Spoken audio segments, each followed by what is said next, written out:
Halo? Kedengaran nggak suara saya ya? Kedengaran, Bu. Oh, yang nggak respon jadi saya pikir nggak kedengaran.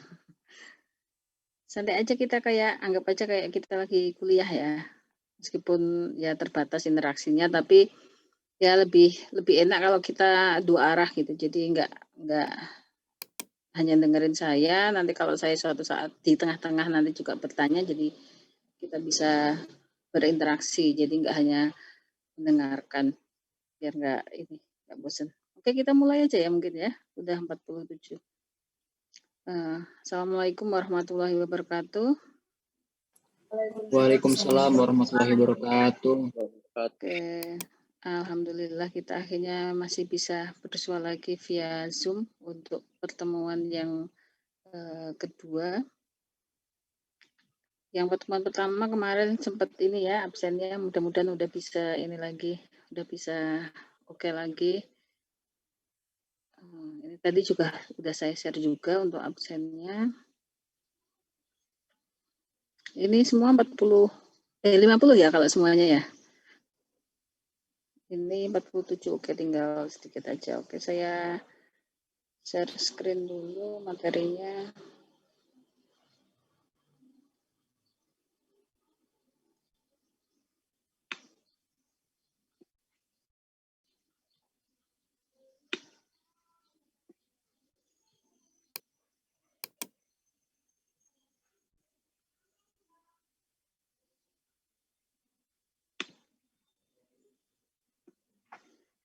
Oke, yang kedua setelah kemarin kita lebih ke prolog aja ya, kita ke materi yang kedua. Ini tentang timbulan komposisi sampah. Kemarin sudah sempat saya singgung sedikit tentang timbulan sampah.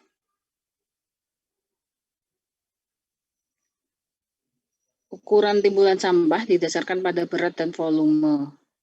Kita menghitung berat berarti artinya kita hitung berapa sih sampah yang dihasilkan per orang per hari, berapa kilo per orang per hari.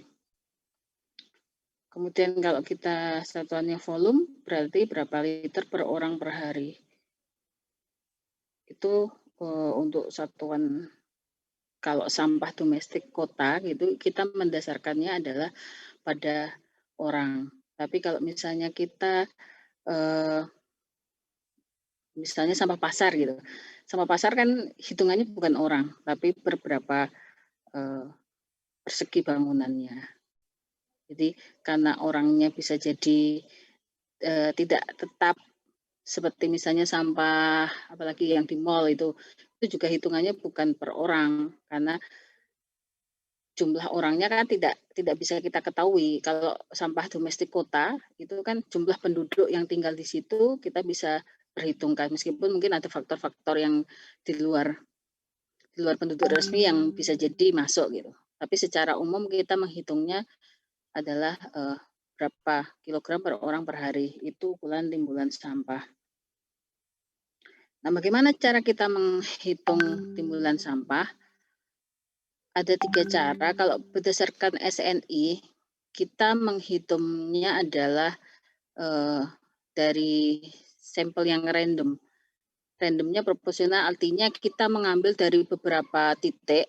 Jadi sampelnya itu kita hitung random proporsional itu pakai statistik. Jadi dalam satu kota itu misalnya berapa sih rumah tangganya, berapa non rumah tangganya dan kita ambil acak dari sumber tersebut, sumber yang sama. Misalnya kita sudah tetapkan misalnya kita ambil di perumahan A, kemudian di pasar B, kemudian lagi kita ambil di perkampungan di RT berapa dan seterusnya ada berapa titik yang kita ambil secara random. Kemudian kita ambil di sumber yang sama secara berturut-turut 8 hari.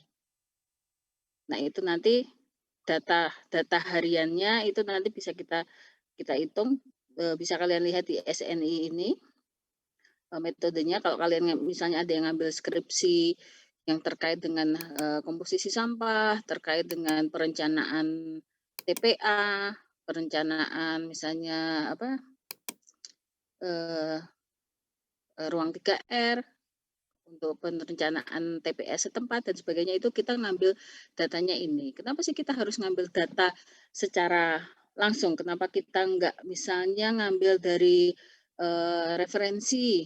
Misalnya sampahnya kan kita sudah tahu berapa timbulannya, kita tahu komposisinya gitu. Kenapa kita nggak ngambil langsung dari referensi? Kenapa kira-kira?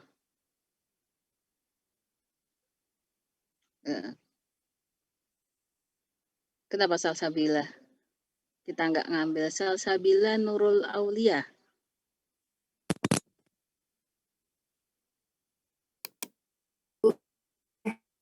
Nah, kita ngambil ini, misalnya kita mau riset tentang timbulan sampah, kemudian kita riset tentang komposisi sampah gitu. Kita harus ngambil data sesuai dengan SNI ini 8 hari berturut-turut untuk kita tahu berapa sih timbulan sampahnya, untuk tahu komposisinya gitu.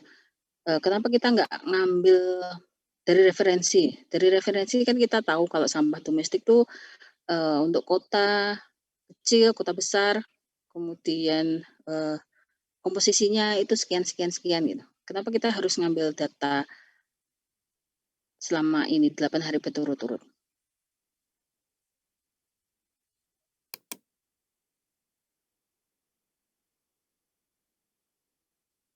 Oke.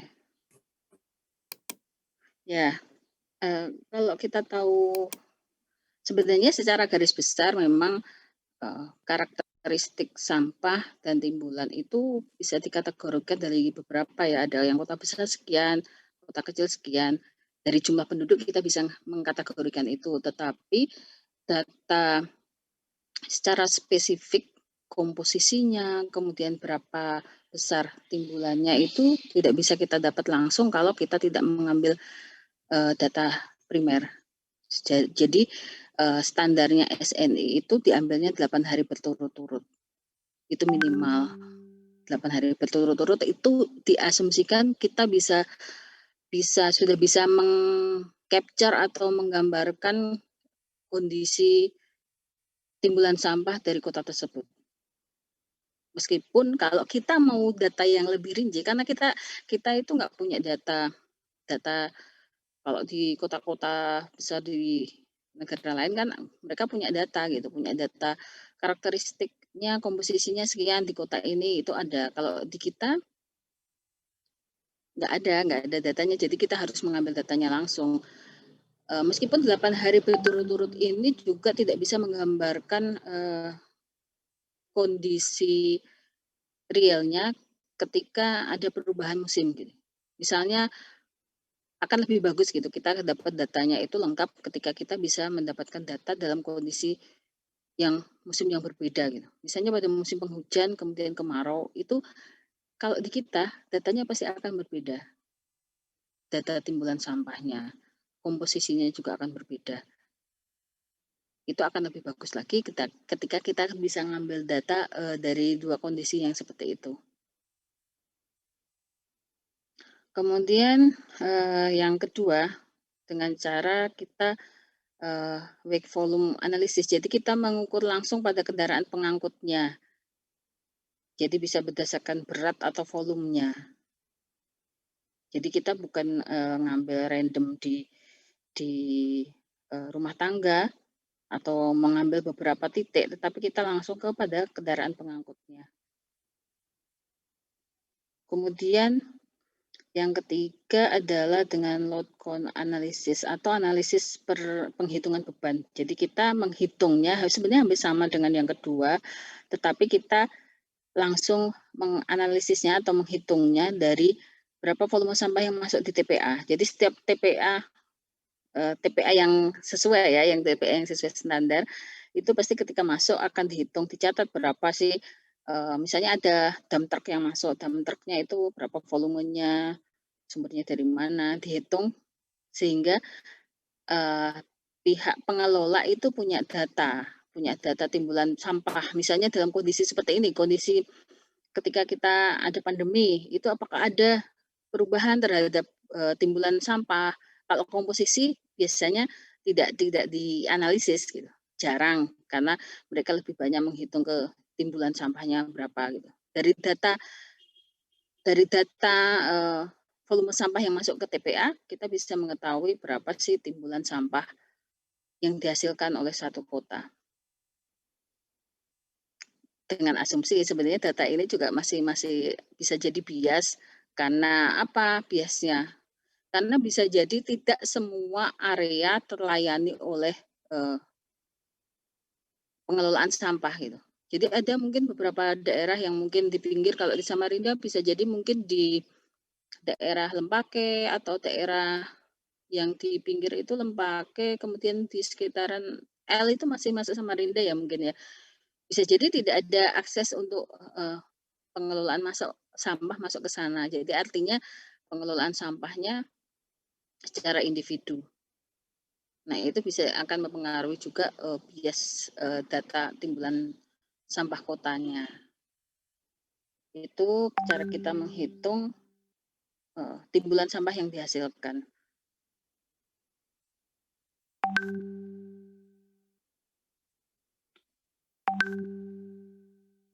Kemudian kita bisa mengukur timbulan sampah juga dari material balance analisis. Kalau kalian, mau cari data materi lengkapnya ya, yang saya ambil ini ada di bukunya Integrated Solid Waste Management dari Jobanoglu. Kayaknya Jobanoglu ini sudah seperti buku wajibnya lah kalau di TL itu, kalau yang nggak tahu ya sudah keterlaluan itu. Jobanoglu ini lengkap, dia ngambilnya ini untuk yang materi hari ini itu dari bab 3 dan 4. Jadi tentang timbulan dan komposisi masuk ke ini. Kalau ini dari Mas Balan atau materi Mas Balannya, jadi timbulan sampah dalam sistem itu adalah sama dengan laju masuk bahan ke dalam sistem dikurangi laju masuk bahan keluar sistem plus timbulan yang tertahan dalam sistem. Dirumuskan sebagai DM per TT sama dengan M in min M out plus RW. RW adalah sebagai laju timbulan sampahnya. Ini contoh perhitungan timbulan sampahnya. Ini ada di bukunya tadi ya, Jobanoglu. Kalau pakai LCA, saya kalau nyingkatnya LCA nggak boleh juga ya kali. Kalau LCA mungkin ada LCA yang lain yang nanti akan beda pemahamannya. Jadi kita misalkan seperti ini contohnya. Berat sampah yang dihasilkan per minggu dari 1.200 rumah dengan sistem pengumpulan sebagai berikut. Jumlah truk kompaktornya 9, volume truknya adalah 20 meter kubik, jumlah dam truknya 7, volume truknya 8, jumlah pickupnya 10, ukuran pickupnya 2 meter kubik. Artinya ini adalah alat-alat yang digunakan untuk sistem pengumpulannya, sistem pengelolaannya ya. Jadi dari sini kita bisa menghitung berapa sih volume truk kompaktornya ada 9. Meskipun data kata-kata 9 ini dengan cuma 1.200 rumah ya, itu artinya bukan sebanyak 9 sih, bisa jadi 9 kali ritasi atau 9 kali rate ya namanya, istilahnya rate. Jadi unitnya bisa jadi 1 tapi berapa kali ritasi. Dari truknya 180, dam truknya 56, pickupnya 20, jadi totalnya per minggu sekian. Jadi kita bisa menghitung volume sampah yang dihasilkan, timbulan sampahnya adalah dibagi sekian rumah, jadi 0,2113 meter kubik per rumah per minggu. Karena ini tidak ada data orang, kalau ada data orang kita bisa menghitung berapa orang penghuni rumah. Atau kalau tidak ada data orangnya, kita bisa mengasumsikan satu rumah atau satu kakak itu berapa orang, itu bisa dilihat dari data statistik, masing-masing kota akan berbeda. Misalnya Samarinda itu kalau nggak salah satu kakak asumsinya adalah 5 atau 6, kalau di Kutai Kartanegara itu sekitar 4. Jadi masing-masing kota itu bisa dicek di data statistik itu bisa kita mengecek satu kakak itu artinya diasumsikan sama dengan berapa jiwa. Itu bisa seperti itu. Kemudian timbulan sampah menurut komponennya, komponen sumbernya. Jadi kita membagi ini berdasarkan SNI, rumah permanen, ini data asumsi ya. Data asumsi. Jadi antara sekian sampai sekian dalam volume, kemudian dalam ukuran berat berapa dan sebagainya. Ini data-data timbulan sampahnya secara garis besar aja. Jadi kita bisa mengkategorikan misalnya hasil riset kita ternyata datanya 2,5 berarti kita bisa ngecek sesuai karena memang rata-rata rumahnya adalah rumah permanen misalnya seperti itu. Kemudian klasifikasi timbulan sampah menurut klasifikasinya, menurut kotanya, kota besar. Artinya kota besar adalah jumlah penduduknya 500.000 sampai 1 juta. Saya nggak tahu Samarinda itu masuk kota besar atau kota apa ya? Mungkin kota besar ya, atau Kaltim aja sekitar 3 juta ya satu provinsi. Kalau satu kota, saya nggak update data berapa penduduk kota Samarinda. Jadi ini volumenya, kemudian tadi kan kita menghitung bisa berdasarkan volume, bisa berdasarkan kilogram, berdasarkan beratnya. Yang kita pakai biasanya kilogram, kalau ke volume kita pakai liter. Kalau data di buku coba nuklus mungkin standar unit pengukurannya bisa jadi beda. Karena kadang kalau di kan ada versinya bukan pakai liter. Kemudian faktor yang mempengaruhi timbulan sampah itu apa gitu. Yang pertama reduksi di sumbernya. Reduksi dan recycling. Jadi kita bisa melakukan reduksi, pengurangan dan recycling itu di sumbernya. Kan digalakkan memang upaya itu pengurangan timbulan itu di sumber penghasilnya. Jadi sebagai contohnya ini ketika di Surabaya marak digalakkan ada kampung edukasi ke sampah, kemudian ada konsep 3L di masing-masing rumah, di masing-masing wilayah. Jadi di RT itu mungkin punya punya bank sampah gitu. Itu ternyata memang sangat signifikan terhadap volume sampah yang masuk ke TPA. Jadi reduksi dan recycling di sumbernya itu besar sekali pengaruhnya terhadap berapa besaran volume sampah yang masuk ke TPA. Ternyata seperti itu. Kemudian yang kedua adalah kebiasaan masyarakat mempengaruhi penanganan sampah mulai dari sumbernya. Salah.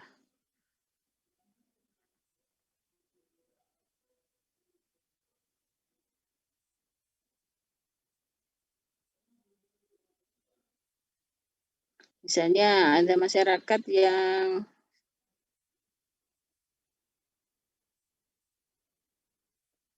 kebiasaan masyarakat mempengaruhi penanganan sampah mulai dari sumbernya. Jadi misalnya contohnya yang seperti apa nih? Kebiasaan masyarakat. Kebiasaan masyarakat mempengaruhi penanganan sampah mulai dari sumbernya. Oke, ada yang mau ini? Kebiasaan masyarakat yang seperti apa sih dalam penanganan sampah yang mempengaruhi gitu?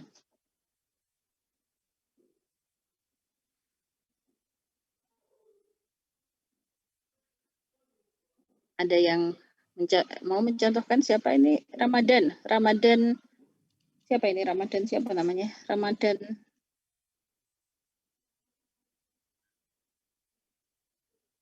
Ada di tempat?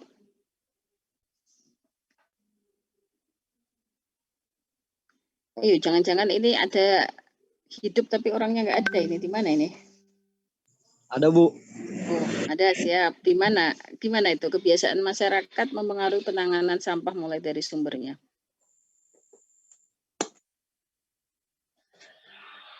Apa tadi, Bu? Bisa diulang? Yang poin ketiga ini, kebiasaan masyarakat mempengaruhi penanganan sampah dari sumber sampahnya. Apa ya? Ya, seperti apa sih kebiasaan masyarakat? Ya, kamu aja sih. Kamu kan juga termasuk penghasil sampah kan? Kita semua termasuk dalam penghasil sampah, sumber penghasil sampah.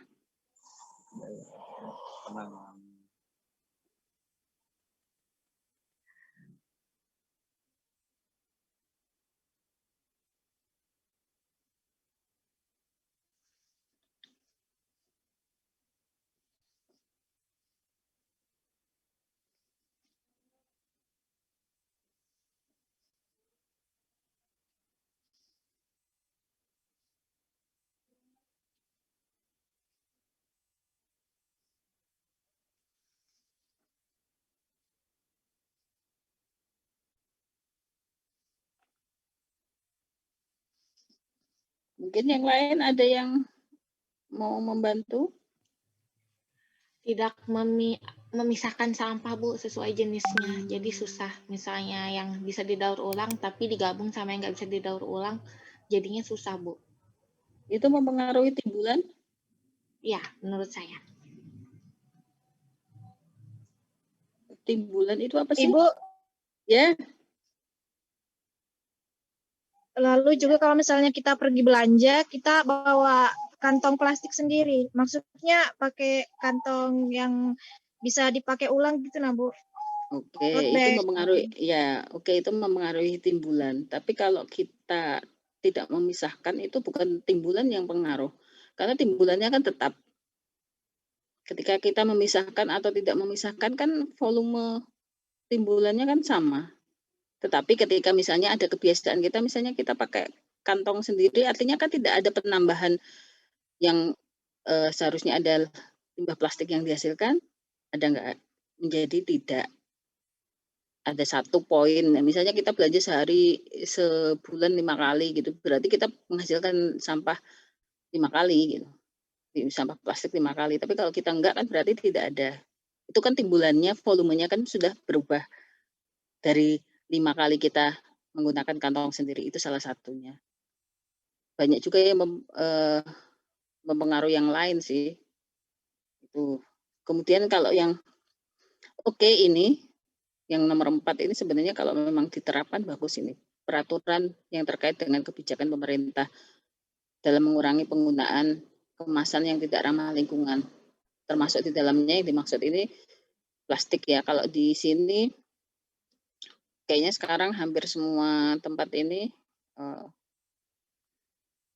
tempat-tempat belanja yang seperti di mall gitu dan mini market gitu sudah mengurangi penggunaan plastik. Kalaupun pakai plastik berarti artinya bayar sendiri ya, nambah untuk plastik. Itu juga bagus ketika diterapkan meskipun ketika waktu saya di Jawa hanya pada saat awal-awal hanya berjalan sebentar tapi setelah itu kembali ke kondisi semula. Tapi di sini sudah bagus, termasuknya bagus karena ini konsisten untuk tidak memberikan plastik yang tidak bisa terdaur ulang untuk menggunakan plastik sendiri gitu. Artinya itu sudah kebijakannya sudah bisa berjalan dengan baik.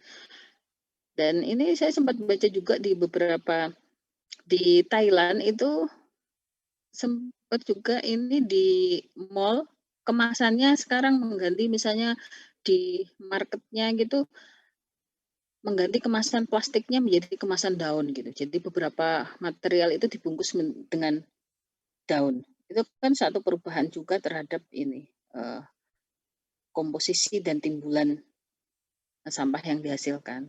Jadi akan sangat berkurang. Kemudian yang selanjutnya adalah kondisi fisik dan geografi. Ini dipengaruhi oleh musim, iklim, kondisi di dataran rendah dan dataran tinggi. Ada yang mau cerita tentang bagaimana pengaruh ini terhadap timbulan sampah?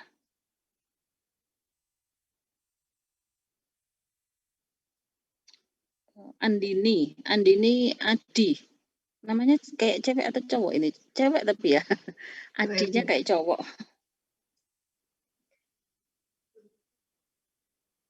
Oke, Andini. Bagaimana pengaruh dari kondisi fisik dan geografi terhadap timbulan sampah? Bisa kasih penjelasan ataupun contoh?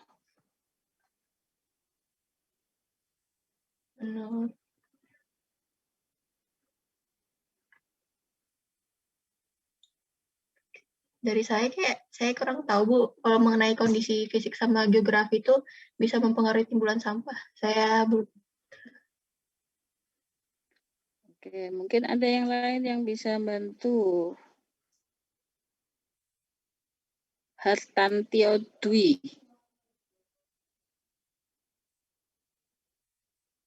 Halo? Ada? Hartantio. Ya Bu, ada Bu. Oke, bisa ngasih penjelasan atau contoh bagaimana pengaruh dari kondisi fisik dan geografi terhadap timbulan sampah?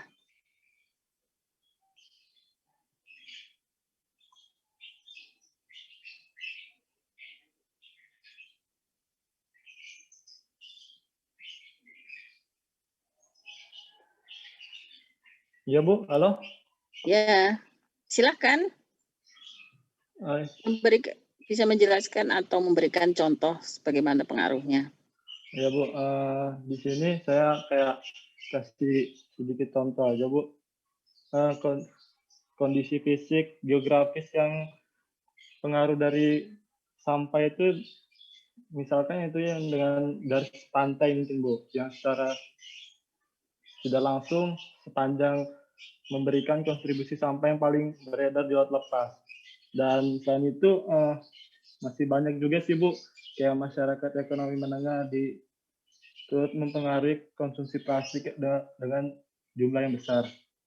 Dan itu kayak masalah umum juga sih Bu. Sedangkan di sepanjang garis pantai itu kan ya kita kayak nggak nuntut juga bersih Bu.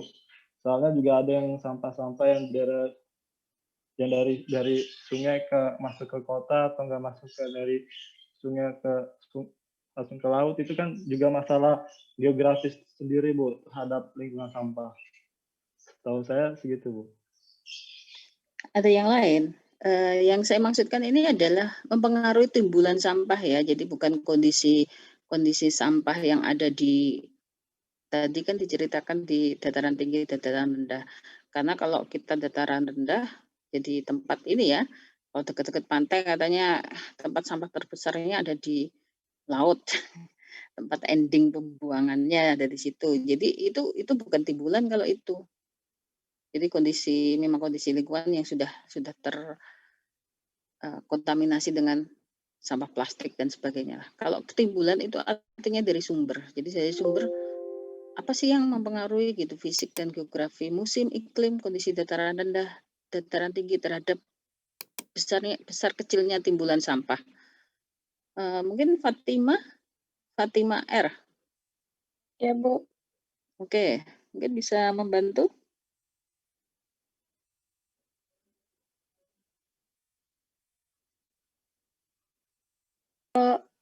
Mungkin kalau misalnya Bu, kalau kondisi seperti contohnya Bu, kan atau iklim kita iklim tropis, terus ada juga iklim yang subtropis. Nah, timbunan sampahnya itu kan pasti berbeda Bu antara iklim tropis sama subtropis. Seperti itu Bu. Terus pengaruhnya ke timbulan sampah bagaimana? Pengaruhnya ke timbunan sampah,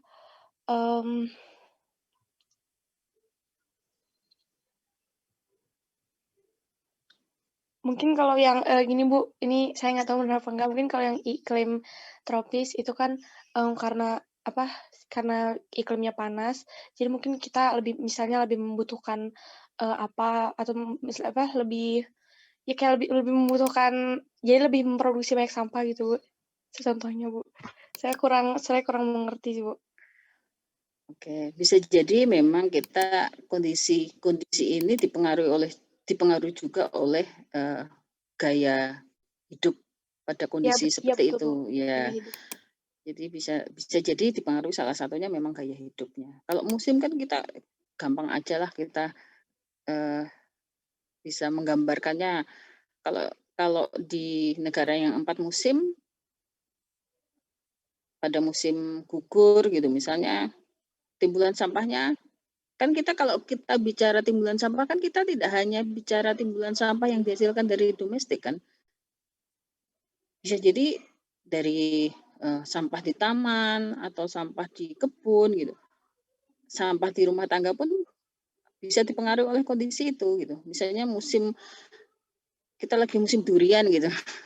Timbulan sampahnya kan mungkin bagi penyuka durian gitu, timbulan sampahnya hari ini gitu, itu bisa sampai kulit duriannya sampai berkilo-kilo misalnya seperti itu, musim durian atau musim mulai atau musim apa gitu, itu kan akan mempengaruhi. Itu guyonannya aja sih, kalau kita kan musimnya bukan musim buah ya, musimnya kita ada cuman musim penghujan dan musim kemarau. Ketika musim penghujan atau musim kemarau di beberapa daerah mungkin ada tanaman yang meranggas atau tanaman yang musim kemarau ya, tanamannya pada daun-daunnya rontok, itu kan timbulan sampahnya akan berbeda.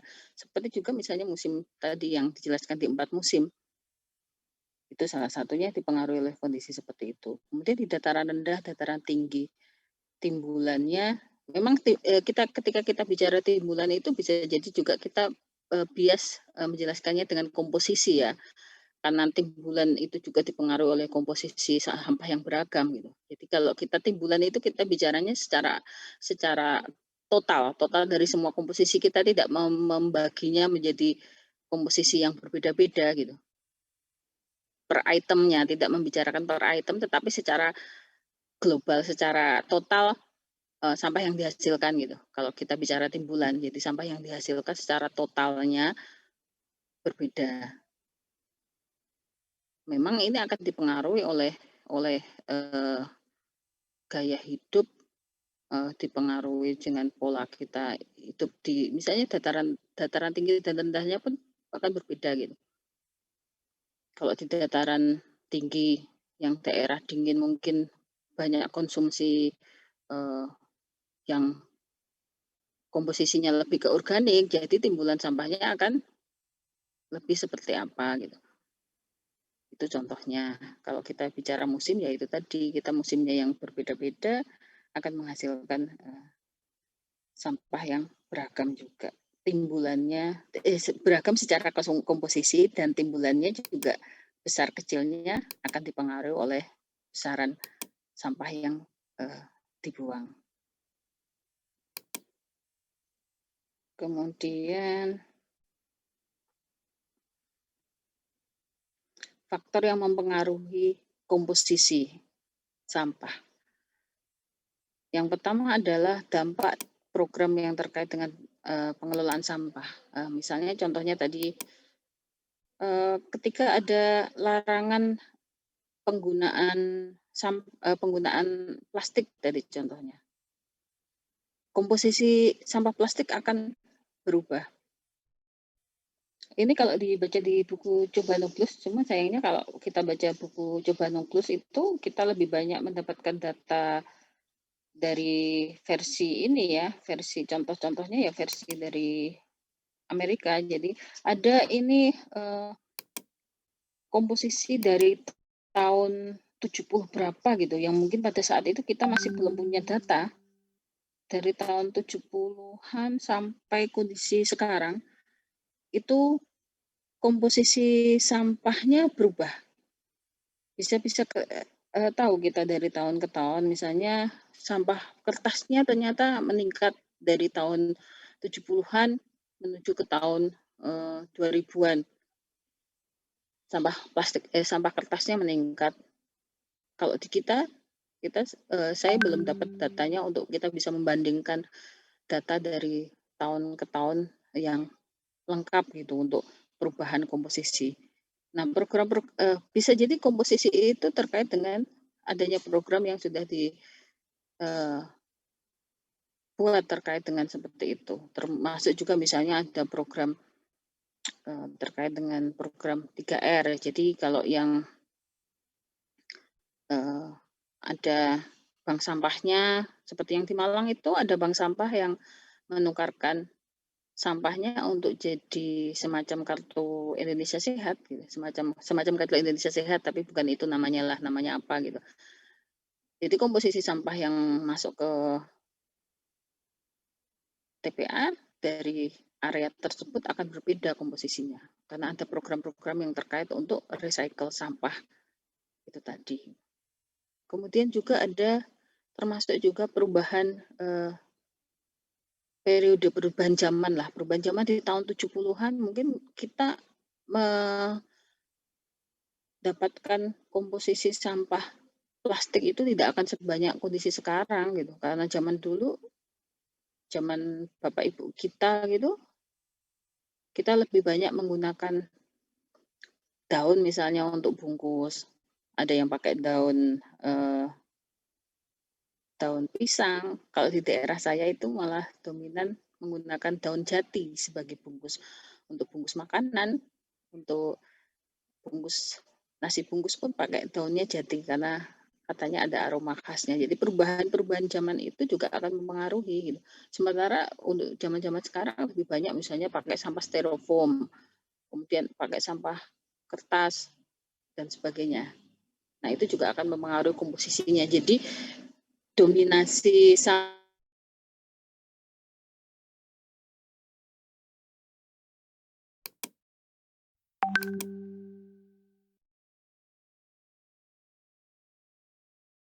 upgrade.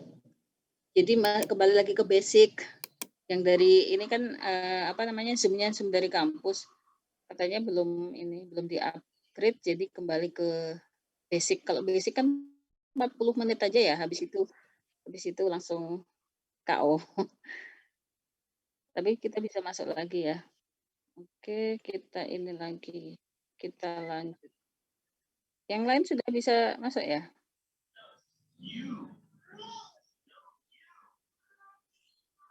Oke, kita lanjut ya.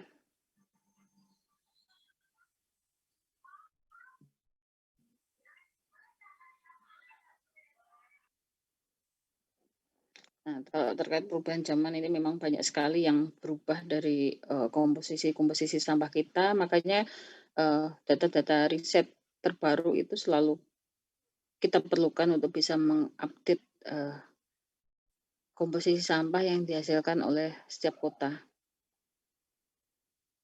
Bisa jadi di kota besar dengan di kota kecil akan berbeda.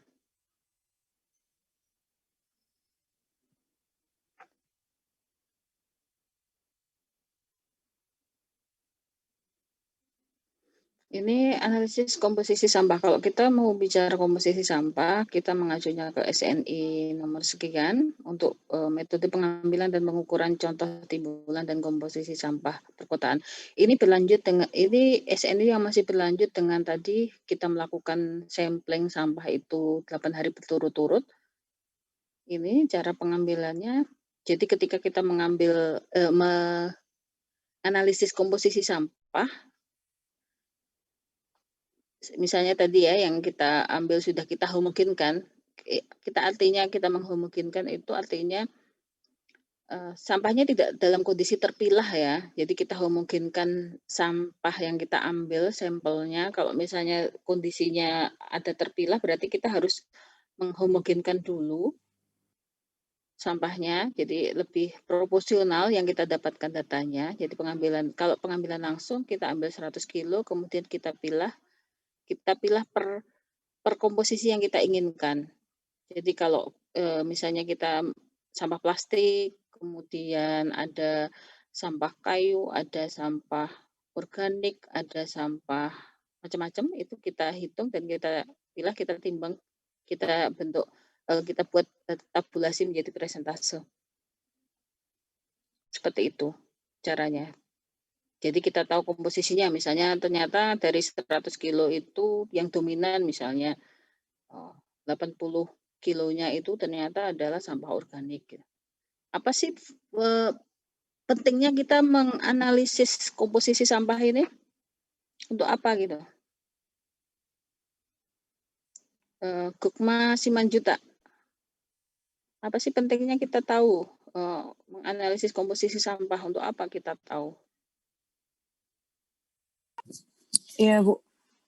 Menurut saya, kenapa pentingnya kita menganalisis timbulan sampah atau komposisi sampah itu, pertama-tama kita bisa, dari timbulan sampah itu kita bisa mengetahui cara mengolahnya, dari timbulan sampah itu kita bisa mengetahui cara, memilah kemudian diolah, untuk mengurangi sampah-sampah yang ada di bumi. Kalian harus mulai bisa membedakan antara ini ya, antara timbulan dengan komposisi ya. Ketika kita bicara komposisi, itu artinya yang kita bicarakan adalah per itemnya.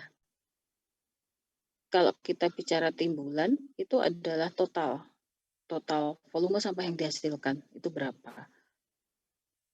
Kalau kita bicara komposisi, artinya per item kita membaginya. Misalnya sampahnya daun sekian, kemudian plastik sekian, kertas sekian, kayu sekian.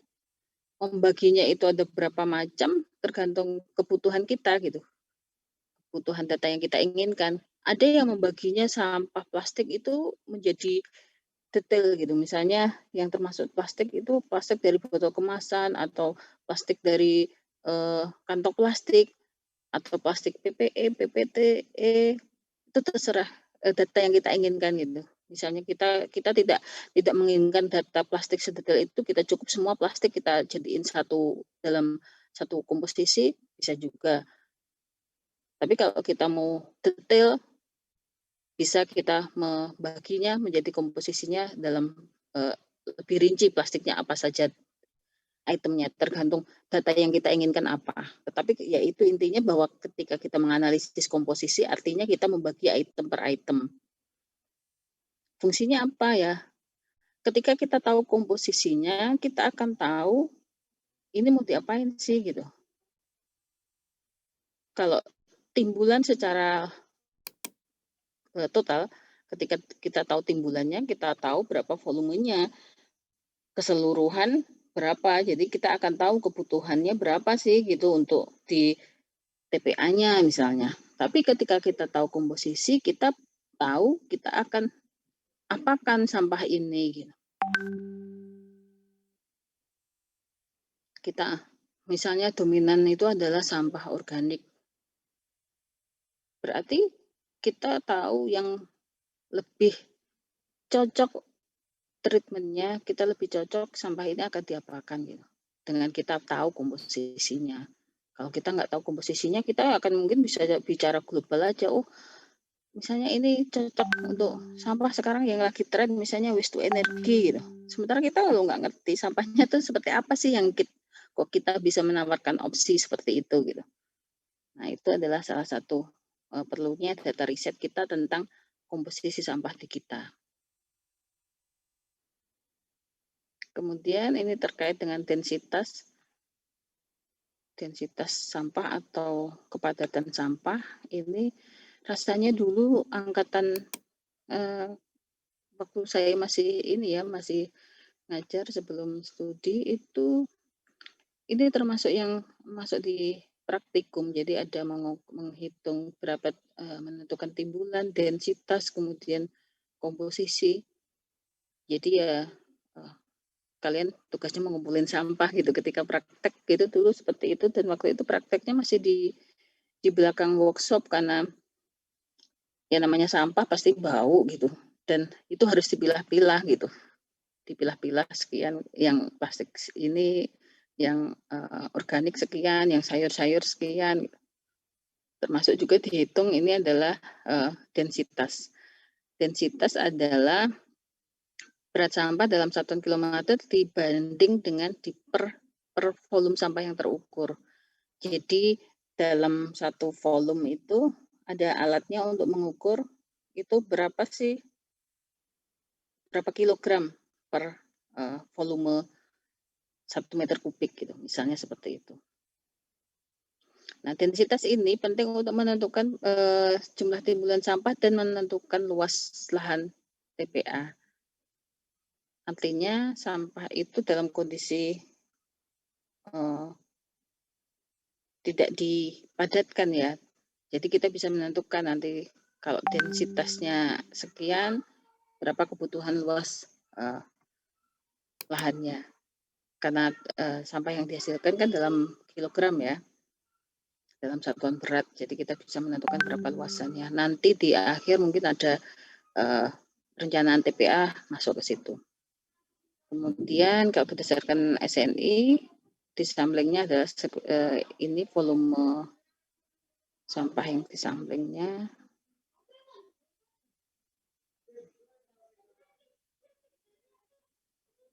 Kemudian ini komposisi sampah.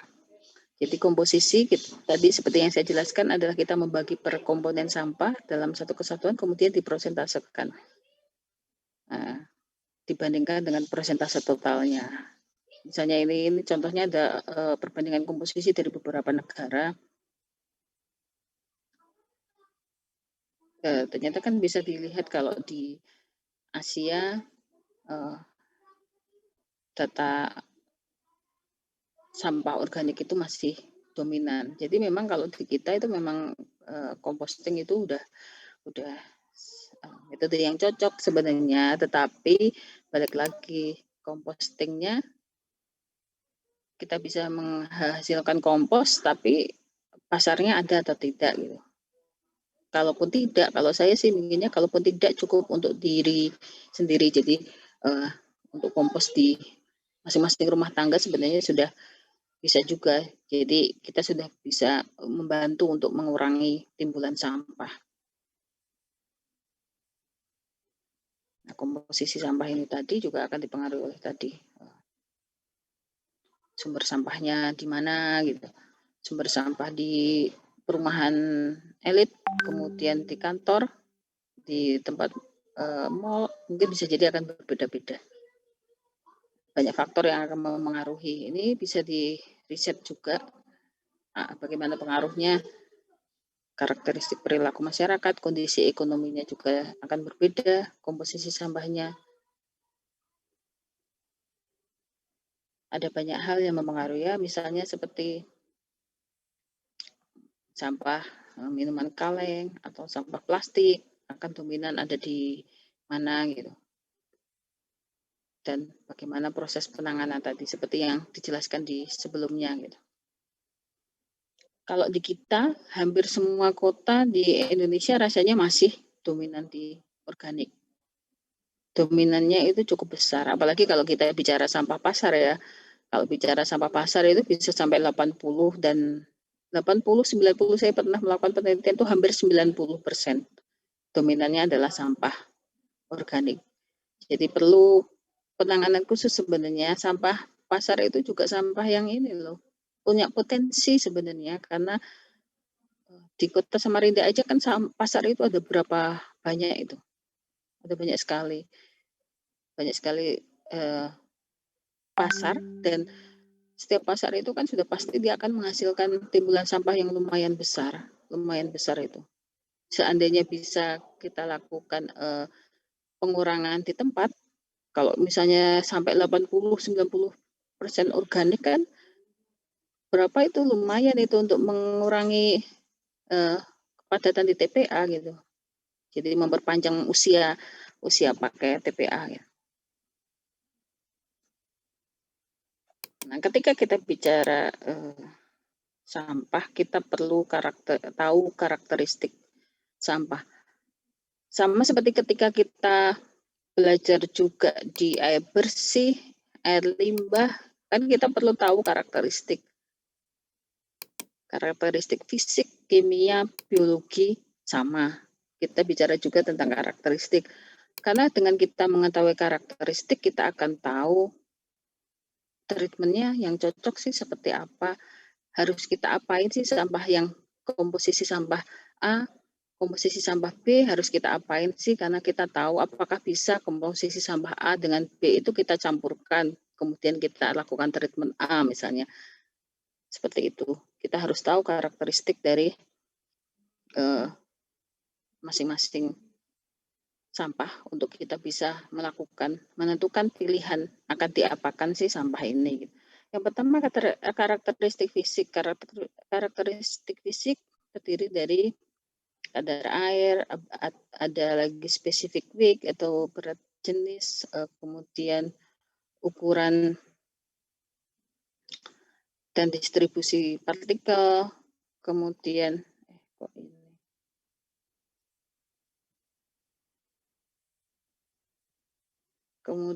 ada field capacity, kemudian ada permeabilitas dari tanah. Karakteristik fisik yang pertama adalah kandungan air yang dihitung dengan berdasarkan rumus seperti ini. W min D berat sampah, jumlah berat sampel dikurangi sampel setelah dikeringkan per jumlah sampel awal kali 100%. Jadi dalam bentuk persentase. Jadi berapa kadar air yang hilang dari proses pengeringan. Kenapa kita mengeringkannya di suhu 105?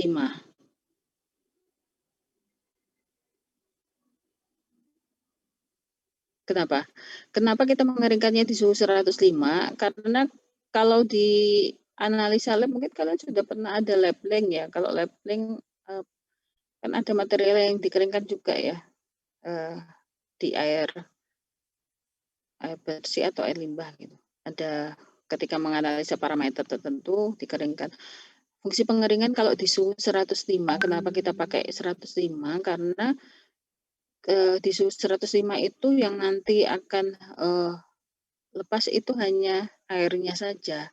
Tapi kalau kita naikkan suhunya, artinya mungkin ada zat organik atau volatile kompon yang kemudian ikut hilang. Jadi artinya berat sampelnya nanti akan berkurangnya. Yang berkurang bukan kadar air, tapi juga material-material organik lain. Sehingga kita menganalisanya hanya pada sampai dikeringkan pada suhu 105. Kemudian berat jenis adalah berat material per unit volume, kilogram per liter atau dalam satuan lain LP per feet pangkat 3. Kemudian ukuran partikel dan distribusi partikel ini diukur dari panjang, lebar, tinggi dari masing-masing komposisi sampah. Kemudian field capacity adalah jumlah total air yang dapat ditahan oleh sampah secara graviti.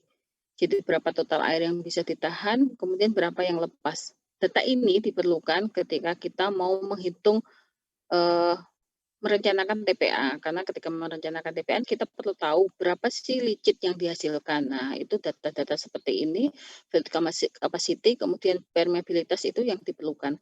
Karena kita tahu berapa sampah itu dia mampu menahan airnya berapa sih, kemudian yang tidak tertahan itu berapa, tahan yang lepas itu berapa. Nah, data itu dipakai untuk kita merencanakan sistem pengaliran atau sistem pengumpulan dari licit yang dihasilkan. Kemudian kita tahu licitnya sekian, kita tahu unit instalasi pengolahan licitnya akan membutuhkan yang kapasitas sekian.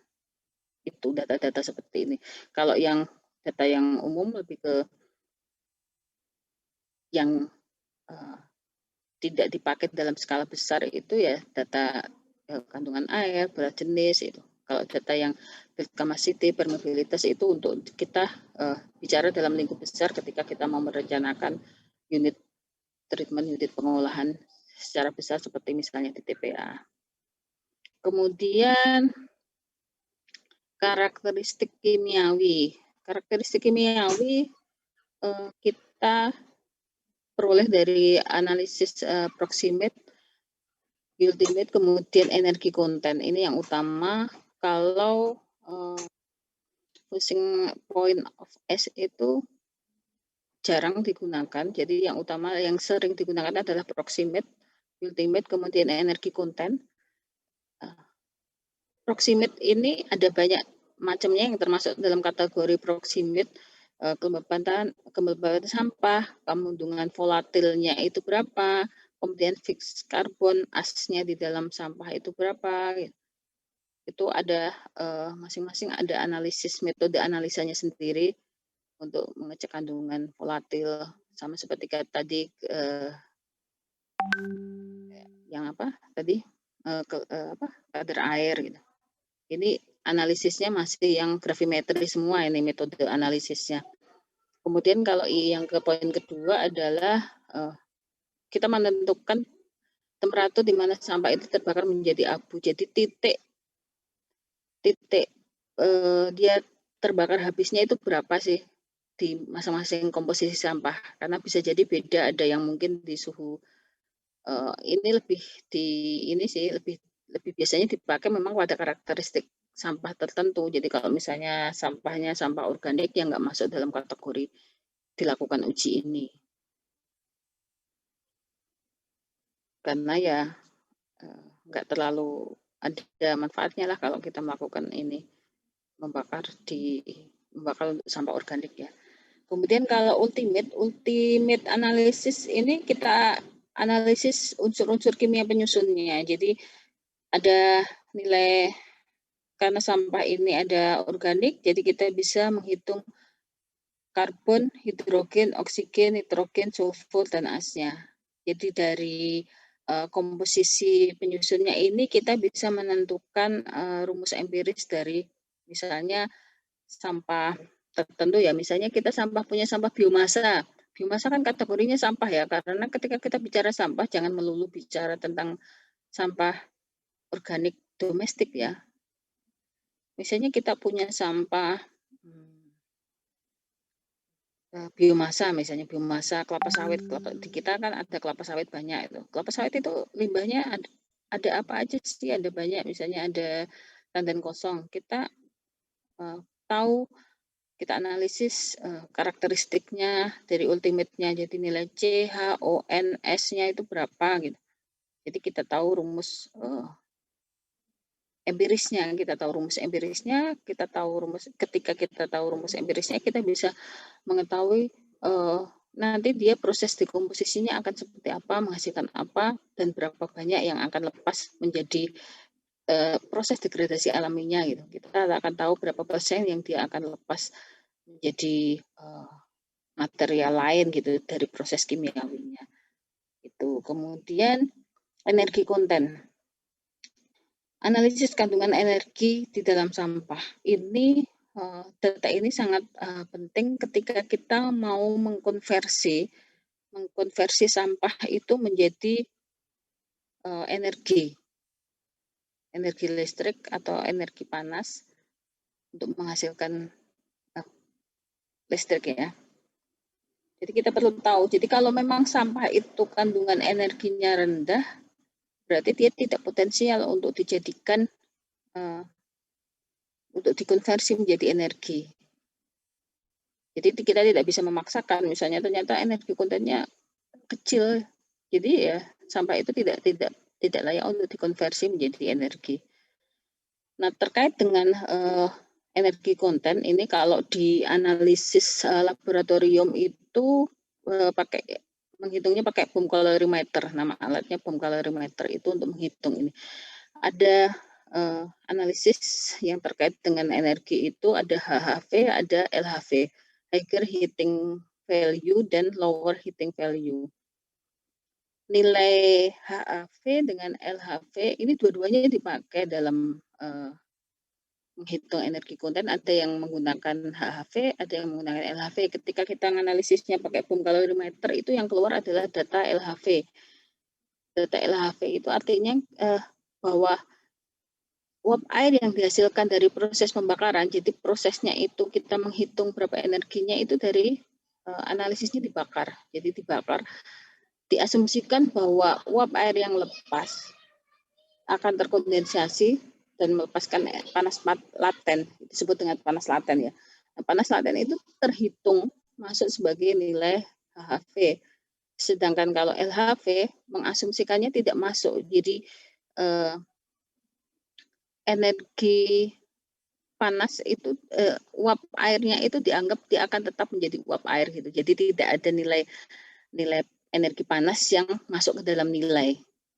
Sehingga dengan beda asumsi antara HHV dan LHV ini dari data analisis akan umumnya HHV akan lebih tinggi daripada LHV karena tadi perbedaan asumsi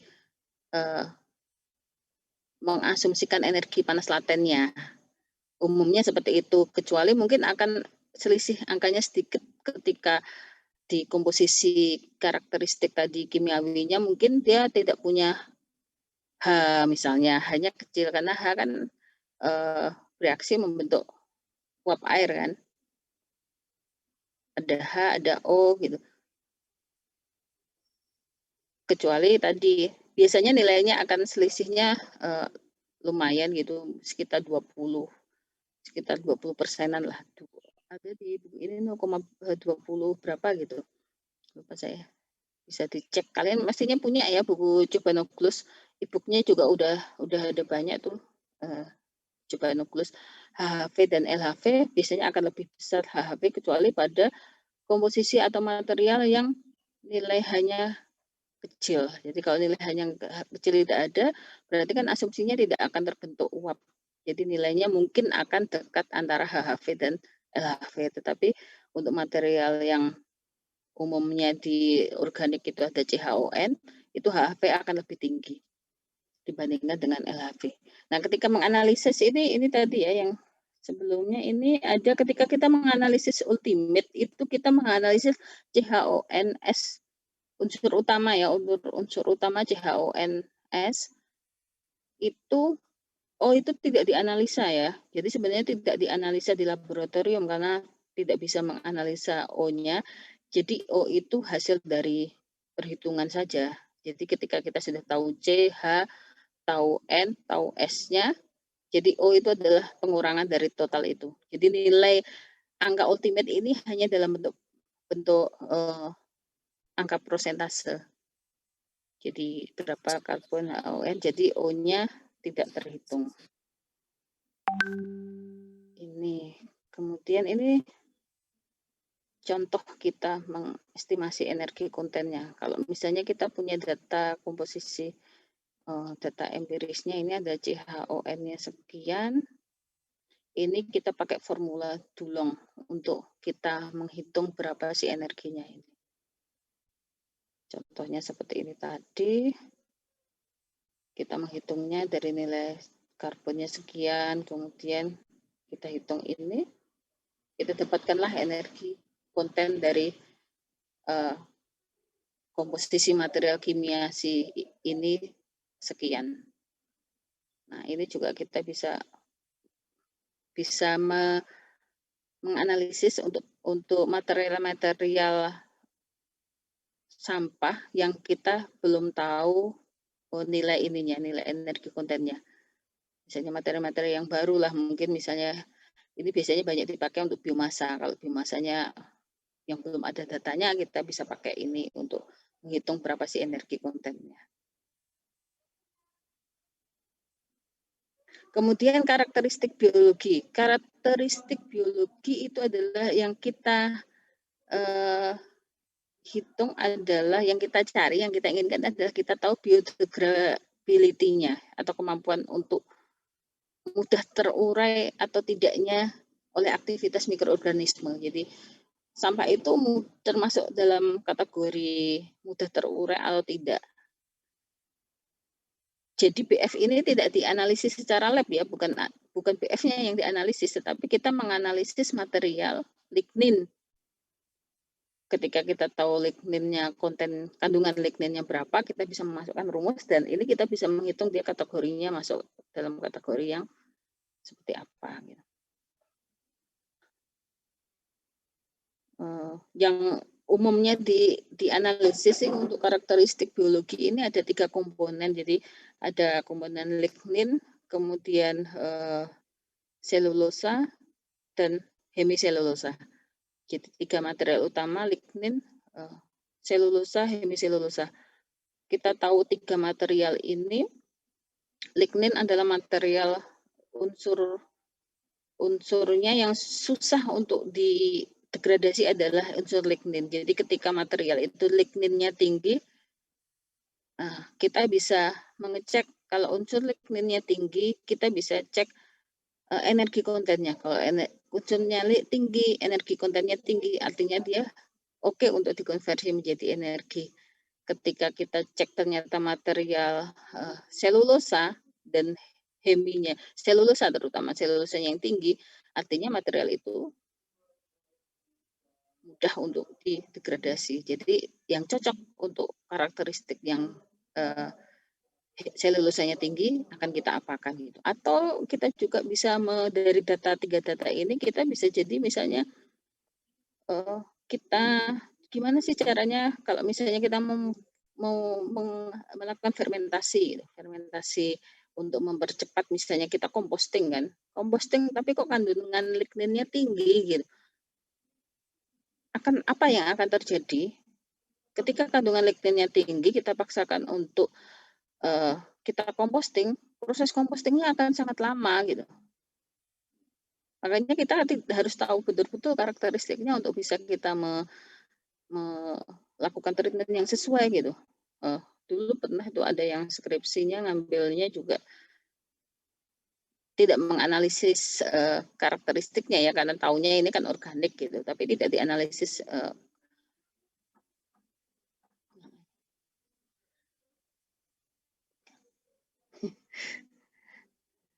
ini si kecil mau pipis guys ya. Jadi apa tadi ya sampai mana sampai bingung saya. Jadi kandungan ininya ya ligninnya tinggi tidak dianalisis gitu. Jadi kita nggak ngerti kok ternyata prosesnya lama gitu. Proses degradasinya lama ya ternyata ketika ditelusuri gitu kita tahu ternyata adalah ligninnya. Nah, dengan tahu komposisi seperti ini bisa jadi kita juga bisa melakukan riset lebih lanjut gitu. Cara kita misalnya meluruhkan ligninnya itu gimana sih gitu. Mungkin anak-anak kimia mungkin akan bisa menganalisis lebih detail gitu. Kita mau meluruhkan ligninnya gimana sih untuk mempercepat prosesnya seperti itu misalnya. Data-data karakteristik biologi itu pentingnya seperti itu. Dengeran nggak ya suara saya kok jadi agak ini ya? Oke. Ini kalau ini sampah domestik yang B3 nanti aja. Udah sampai di sini ada yang mau ditanyakan nggak? Saya mau ngasih satu tugas yang pertama ya. Tugas yang pertama silahkan kalian cari. Tadi kita kan bicara tentang komposisi sampah ya. Saya ingin kalian masing-masing cari data komposisi sampah, timbulan dan komposisi sampah dari berbagai kota yang ada di mana saja. Jadi tidak harus di Indonesia, boleh kota-kota di mana gitu, terserah kalian cari. Tapi dari sumber yang terpercaya ya, jangan cari dari blog, jangan cari dari tulisan-tulisan yang referensinya tidak jelas ya, silahkan kalian cari dari jurnal, kalian sertakan jurnalnya. Kalau sekarang kan mudah saja ya, mestinya kalian cari referensi, tinggal buka laptop, buka HP. Kalian kalau selama ini nyari referensi di mana? Udah semester 4 kan sudah mulai persiapan lah gimana caranya mencari referensi biar gak gagap ketika sudah sampai waktunya. Kalian cari di mana kalau cari referensi? Dari jurnal atau e-book, Bu, biasanya. Oke, cari jurnalnya di mana? Di Google. Simpel banget ya jawabnya. Kalian itu saya nggak ngerti juga ya, akses kalian untuk bisa masuk ke Science Direct itu gimana ya? Karena saya tahu mulai ini langganan Science Direct. Science Direct itu bayarnya mahal loh. Bayarnya sampai ember-emberan itu, sampai berapa M itu untuk berlangganan Science Direct selama 1 tahun gitu. Dan kalau kita punya akses ke Science Direct, kita bisa dapat free dengan cara yang legal ya, dapat free jurnal dengan cara yang legal, karena ini sudah kumpul berlangganan mahal gitu. Sayang sekali kalau kalian nggak nyari dari situ gitu. Coba kalian cari dari Science Direct, tulisannya kayak gini, Science Direct. Dari jurnal di Science Direct ya.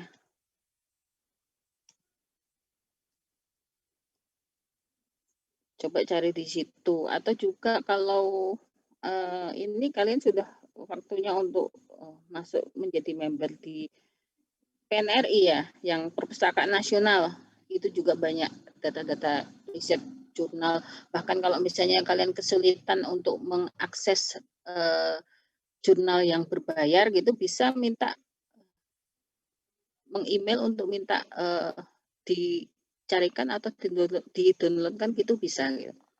Kalau Science Direct ini ada ratusan jurnal yang ada di situ dengan jutaan judul yang bisa kalian akses. Saya nggak tahu apakah ini aksesnya harus di kampus atau pakai link apa gitu. Saya juga belum tahu ini untuk di Unmul gitu. Kalau biasanya sih di kampus-kampus itu memang kalau dia masukkan aksesnya dari data ini NIM, data NIM itu bisa gitu. Mungkin bisa ditanyakan lah. Kalian silahkan cari jurnal, boleh Indonesia, boleh jurnal yang bahasa Inggris, untuk bisa ini tahu karakteristik dan komposisi dan timbulan sampah yang dihasilkan dari nggak hanya kota ya, boleh bukan kota, misalnya tempat tertentu lah, mungkin dari pasar atau mungkin dari mall, sampah di mall gitu misalnya. Jadi dari karakteristik tempat khusus lah, dari jurnal-jurnal atau referensi yang bisa kalian ambil. Nggak boleh dari buku ya, nggak boleh dari buku, nggak boleh dari nggak boleh dari skripsi, karena skripsi itu nggak masuk dalam referensi, itu nggak boleh, karena skripsi itu karya ilmiah tapi belum dipublikasikan gitu. Jadi dianggap karya ilmiah yang belum dipublikasikan, jadi nggak boleh untuk masuk di ini. Jadi silahkan cari dari Science Direct dan PNRI. Kalau untuk tugas itu dikirimkan via mall juga ya, atau lewat apa ya? Saya belum tahu juga, kayaknya di mall itu ada tulisan tugas itu, apakah untuk pengiriman atau untuk ini ya, saya mengupload tentang info tentang tugasnya, atau tugasnya masuk ke situ ya? Bisa Bu. Bisa ya tugasnya, kirimnya via itu ya, asal saya sudah membuka informasi tentang itu ya. Ya, oke. Untuk tugas ada yang ditanyakan? Diharapkan nanti saya bisa kalian bisa mendapatkan gambaran yang beragam gitu tentang timbulan dan komposisi sampah dari berbagai kota, ya. Berbagai kota ataupun dari berbagai tempat yang berbeda-beda gitu. Ibu. Oke? Saya mau tanya terkait tugas Bu. Iya. Berarti itu kita cuma nyari data timbulan-timbulan sampah aja kah Bu? Ya, datanya dari ini ya, dapat dari jurnal. Setelah itu ya kalian tuliskan lah, kalian bahas sedikit lah, 1-2 halaman gitu. Gak usah banyak-banyak, 1-2 halaman aja dibahas tentang jurnal yang didapatkan. Jadi dilampirkan gitu nanti jurnalnya, sehingga saya benar-benar tahu bahwa ini memang sumbernya memang dari jurnal gitu. Gak usah banyak-banyak pembahasannya, hanya 1-2 halaman aja. Mestinya tuh kalau 1 halaman itu mestinya cuma dapat tabel itu, tabelnya sudah masuk itu 2 sudah 1 halaman itu, nanti nggak ada pembahasan, ya paling nggak 2 lah gitu. Tabel kan sudah tabel timbulan, tabel komposisi gitu. Boleh juga dimasukkan kalau misalnya ada data terkait misalnya, dia mengambil datanya itu dari mana gitu, metodenya, titik-titik sampel, dia mengambil sampel dari mana gitu. Kalau dari skripsi banyak nanti dapatnya, tapi kan skripsi itu belum dipublikasikan.